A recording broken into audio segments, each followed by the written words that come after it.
कटघरे में खड़ा ये जो शख्स है, ये इस लड़की का बाप है। ये अपनी बेटी की शादी करना चाहता है, लेकिन शादी से पहले इस लड़की की कुछ फिजूल सी शर्तें हैं। शर्तें नहीं, पागलपन है। पागलपन? लाखों करोड़ों रुपया लोग शादियों में खर्च करते हैं, क्या वो पागलपन नहीं है?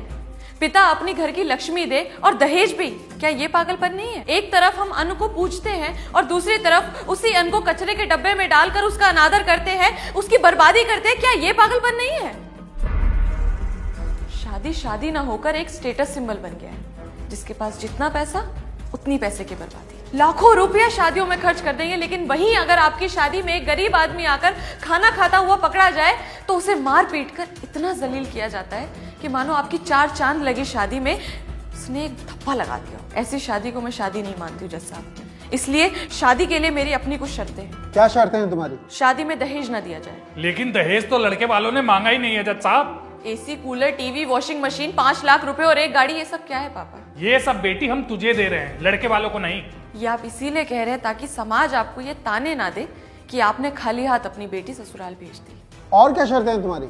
शादी के कार्ड ना छपवाए जाएं। तो लोगों को शादी में कैसे बुलाया जाएगा? केवल घर परिवार के लोग ही शामिल हो और उनके लिए कार्ड छपवाने की कोई जरूरत नहीं है। उनको न्योते और भी तरीकों से भेजे जा सकते हैं। और क्या शर्तें हैं तुम्हारी? शादी किसी बैंक्वेट हॉल में ना कराई जाए, किसी मंदिर या साधारण से आश्रम में हो। इसकी कोई खास वजह? वजह सीधी है जज साहब, बैंक्वेट हॉल में डीजे होता है, वहां पर लोग नाचते हैं, गाते हैं, शराब पीते हैं और लड़ाई झगड़े करते हैं। मंदिर में ये सब नहीं होता। वहां डीजे का शोर नहीं होता, वहां घंटियों की मधुर ध्वनि होती है। वहां पर शराब नहीं होती, वहां प्रसाद होता है। लड़ाई झगड़े नहीं होते, आस्था होती है। और अगर आप मेरी इन बातों से सहमत है तो मैं अपनी आगे की शर्तें आपको बताना चाहूंगी। बताओ। खाना बिल्कुल साधारण हो और गरीबों को भी खिलाया जाए। किसी के साथ भी पैसे या किसी भी वस्तु का कोई लेन देन ना हो। इन शर्तों के साथ कौन शादी करेगा इससे? अगर मेरी शर्तों में आपको कोई गलती, बुराई या त्रुटि नजर आ रही है तो आप मेरा विरोध कर सकते हैं, मुझे कोई आपत्ति नहीं है जज साहब। लेकिन क्या तुम्हें लगता है कि तुम्हारे ऐसा करने से लड़के वाले शादी के लिए हाँ बोल देंगे? पता नहीं जज साहब, पर मैं इतना जरूर कहना चाहूंगी, अगर वो ना करते हैं तो मुझे इस बात का जरा भी दुख नहीं है। इन शर्तों पे कोई शादी नहीं करेगा तुझसे, फिर क्या करेगी?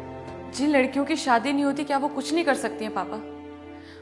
आपको तो मुझ पे गर्व होना चाहिए कि मैं समाज के उस बदलाव के बारे में बात कर रही हूँ जिससे दहेज, घरेलू हिंसा, आर्थिक समस्याएं जो शादी में रुकावट पैदा करती हैं, उनको जड़ से खत्म किया जा सके। ये सामाजिक संतुलन की एक सीढ़ी है जज साहब, और मैं कोर्ट से ये अपील करना चाहूंगी कि शादी के लिए कुछ ऐसे नियम, कुछ ऐसे कानून बनाए जाएं जिससे समाज की ये कुरीतियां खत्म हो। पहले भी लोगों ने सामाजिक व्यवस्था को बदलने के प्रयास किए हैं और उन्हें पागल घोषित कर दिया गया, पर आज उन्हीं प्रयासों को, उन्हीं बदलावों को सही ठहराया गया है। शायद हो सकता है मैं